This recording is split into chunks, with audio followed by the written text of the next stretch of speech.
7-Eleven siin minu hotelli kõrval otse. On ikka päris hea koht. Mul oli vaja miski dokumente printida. Ja siin igas 7-Elevenis põhimõtteliselt saad kohe printida. Laed oma failid ülesse. Selleks ette nähtud veebilehele saad omale QR-koodi ja selle QR-koodi alusel prindid ja siis 300 kohalikku raha on üks leht. Sisuliselt mingi 0,09 eurosenti. Aga nüüd ma tahan Beitousse sõita ja ma arvan, et see Tam Sui Xini line metroo peaks olema see õige, millega sinna pääseb. Et Beitou on siis Taipei linna kõige siis põhjapoolsem üksus või haldusala. Siin on seda linna metroode kaarti ka näha. Ma siis vaatan punast joont. Et you are here. Taipei main station. Ja siis minu sihtkoht. Beitou on siin. Ehkki ma mõtlen, et äkki tulen maha siin varem, et siis saab väikse jalutuskäigu. Siis ma tahan minna siia Qingbetousse ja see kuumaveeallikate piirkond, mis seal on. Metroosüsteem käib niimoodi, et lehvitad oma easykaarti siin, saad sisse, sõidad oma otsa ära ja siis välja tulles lehvitad jälle easykaardiga ja rahakesed lähevad veits. Aga sina saad punktist A punkti B. Metrood oodates kõik seisavad rivis. Ei ole midagi ida-eurooplase moodi prügimist. Ega see Beitou ala on päris suur. Hakkasin meelega linnalisemast osast peale. Siin on mingisugune 240 000 elanikku. Ja loomulikult on siin ka igasuguseid businesseid ja värke. Et näiteks Aasuse peakorter pidavat asuma siin. Ja ka Nvidia plaanivad teha oma Taiwani peakontorit just Beitou kanti. No ma ei tea, võib-olla mitte otse siia nende majade vahele, aga kusagile siia kanti. Ühesõnaga, ma nüüd üritan siit linnalisemast asulast välja jalutada turistikamasse asulasse. Hakkan kohale jõudma sellesse Beitou paika, kuhu ma jõuda tahtsin. Ja see on siin Qingqing park. Ja ees on Qingbettou jaam. Et nagu ma enne mainisin, paik on tuntud oma kuumaveeallikate poolest, aga arendama hakati seda alles 19. sajandi lõpus, et nendele nii-öelda aborigeenidele või pärismaalastele, et see koht oli niisugune nõidade pesitsuspaik, et kuidagi mingi niisugune nimi oli tal. Aga 1894 siis Saksa väävlikaupmees oli esimene tegelane, kes siia miskisuguse asutuse, puhkeasutuse või spa moodi asja rajas. Ja siis kui jaapanlased 1895 tulid oma okupatsiooniga, siis vaatasid, et ohoo, et see kant siin, kuumaveeallikate kant, et võiks päris hea puhkepaik olla. Ja siis asutasidki siia oma hotellid. Ja ma ei tea, kas neid toona hotellideks nimetati, igatahes siuksed puhkusekohad ja geishad ja värgid ja kes kõik siia tulid. Ja 1896 tuli Qingbettou jaam ka. No mitte see uus, aga ma lähen nüüd vaatama seda vana. Qingbettou kirjutatakse seda teistmoodi kui tänapäeval seda uut jaama, aga see on see vana puust jaam.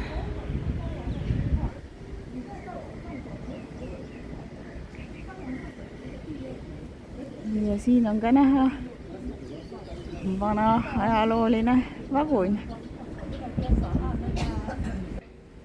Infotahtjad ütlesid, et siniseks nunnuks kutsuti seda vagunit. Ja sõitis või osteti alates 1915. aastast siukesi mudeleid. Siin on natukene infot ka hieroglüüfides.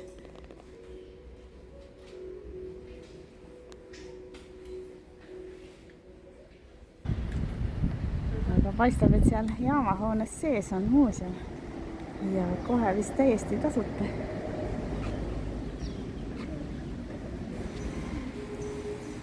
Täitsa valetasin, näed, selle raudteejaama ajalugu hakkas 1916. Nii et nüüd sel aastal nad tähistavad 110. juubelit. Palju õnne, et siin muusikat, mis mängib, on ka see Happy Birthday.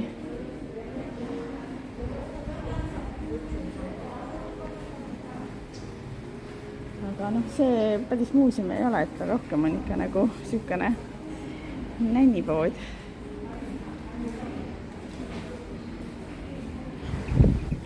Aga see jaam siin on Kuumavee Allikate küla sissepääs. No vanasti võib-olla oli küla, aga täna no ma ei ütleks, et need külamajad on. Okei. Aga läheb siis vaatama. Aga enne ma jäin siis ajaloo koha pealt tegelikult pooleli, et okei, jaapanlased tulid ja asutasid siia esimese siis asustuse, kus saaks nautida neid Kuumavee allikaid. Seal saab natukene käsi kasta ühte Kuumavee allikasse. Aga siis pärast Jaapani aja lõppu 1945 pärast teist maailmasõda tulid siis hiinlased, see KMT partei, millest me eile rääkisin, ja leidsid ka, et see on hea koht. Ja see paik sai tuntuks 3 aastakümneks niisuguse kohana, kus prostitutsioon õitses. Aga 1979 see prostitutsioonivärk keelati ära ja siis see koht käis alla. Ja alles 1990 ja 2000-ndatel hakati seda paika turismi atraktsioonina taaselustama. No okei, siin on see nüüd see Kuumavee pann, hot spring, soe. Et Kuumaveega oja jookseb või voolab siis läbi selle ala, mida siin sümboliseerib reljeef põhjas. Ja vasakule ja paremale sellest jäävadki need siis Kuumavee allikad ja tänapäeval siis need puhkuse hotellikesed, suuremad, väiksemad ja igas hinnaklassis ja kvaliteedis. Eks ma lähen neid kaema. Soojenduseks kena park, kust see oja, ma eeldan, et siis soojaveega läbi voolab.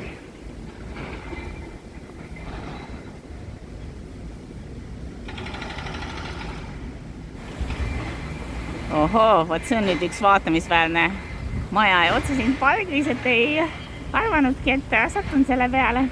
Aga vaatasin Google Mapsist, et Taipei Public Library ehk Taipei avalik raamatukogu, siis Beitou haru. Ja infokirjadest lugesin ka välja, et sinna võib sisse minna ja vaadata, aga sees pildistamine ja filmimine ei ole lubatud. Midagi tuleb tulla koha peale vaatama. Ka neil, kes muidu läbi kaamera vahendusel reisivad. Vaadega ekstra selleks ette nähtud pildistamise platvormist raamatukogule ja pargile. Siin on kohe terve atraktsioonide nimekiri näha. Raamatukogule alla tempel, Beitou küla, Termal Walli, termiline org. Ja. Okei, vaata, mis siin jagub. Et isegi kui basseinitada ei taha, siis tasub ikka tulla.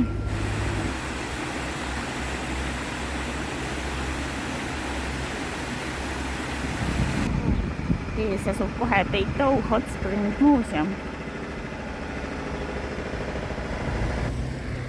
Muuseumi sissepääs. No ma väga suur muuseumite fänn ei ole, nii et ma muuseumisse käima ei lähe. Aga sildi pealt vaatasin, et sussid tuleb jalast võtta, kui sinna lähed. Et ajaloolises hoones võtk. No siin on kohe näha see suurem valik uurolte.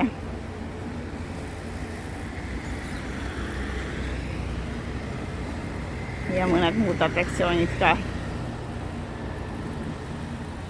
Ja valikut on. Peitow Bloom Garden, ajutiselt suletud, nii ütleb Google Maps. Paistab, et jalutada siin siiski saab.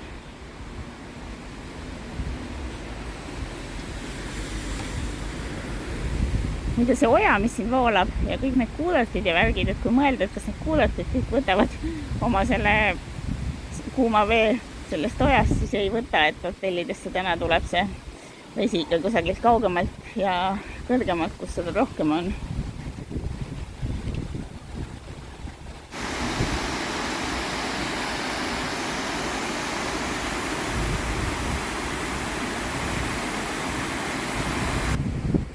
Muidugi veits kahju, et nii looduskaunis paigas, mitte just kõige kaunimad majad on. Aga selline see elu on. Kirjad näitavad Hot Spring Valley, kuumaveeallikate org, termiline org, et siin pidavat see kuumaveeallikate kontsentratsioon olema tihedaim Taiwanil. Ei tea, äkki ka mõnes suuremas piirkonnas, ei julge väita, et maailmas, aga palju neid siin igatahes on. Oi, midagi siin nüüd suitseb. Kergelt on seda mädamuna lõhna või väävlihaisu ka tunda. Et pole ime, et siin põliselanikud seda põrgukatlaks või nõiakaevuks või millekski selliseks kutsusid. Lõhn läheb päris tugevaks kohe. Kohalikud elanikud kurtvad, et elektroonika läheb päris käpelt läbi.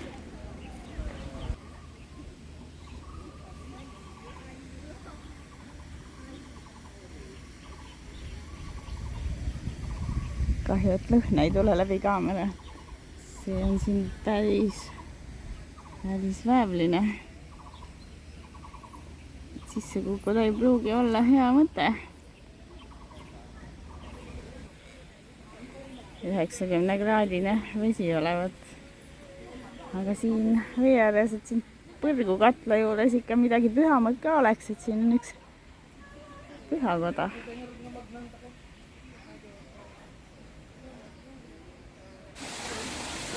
Pitch Rock Waterfall, nõiakivi juga.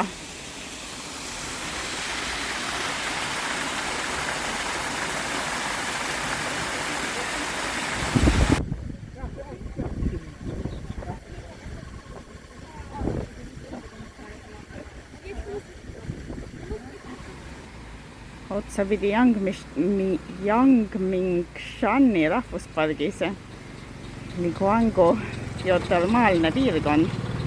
Vaatamisväärne paika. Taas on tunda seda väävli lõhna, et ju siis neid väävli rohelise vee basseine siin ka kõigepealt läbi Valkla.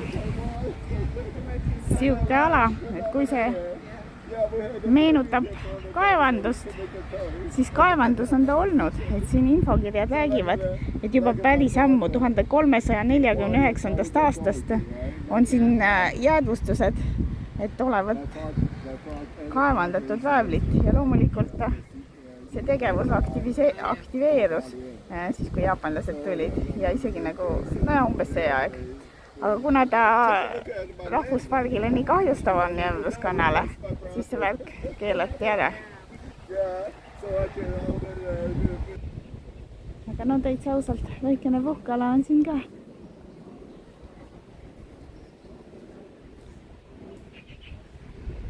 Šiltikestega.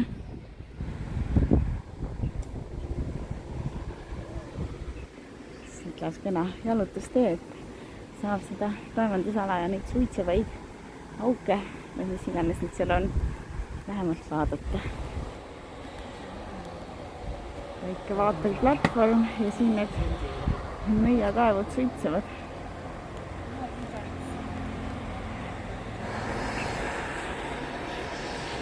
Üldiselt tuntud kui valge väävli kaev.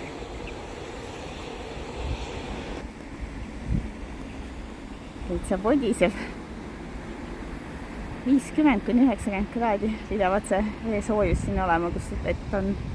Et üsna uskumatu, et all suur linn ja siin vaid natukene kõrgemal sihukesed asjad. Joa vaatamine, väike suurem juga, Lover Waterfall.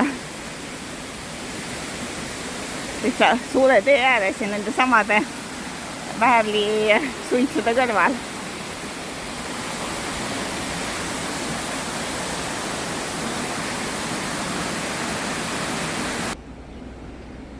Leidsin või täpsemini sattusin ühele kõrgemale vaateplatvormile. No need on siis need väävlisuitsud, mida ma ennist vaatasin.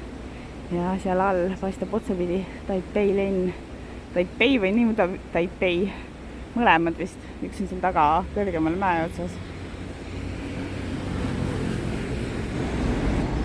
Taas linnalises piirkonnas. Täpsemini hakkan Xipai jaama tagasi jõudma. Ehk siis väikene paarikümneminutiline metroosõit Taipei kesklinna. Kui ma siin juba olen, siis Taipei Main Station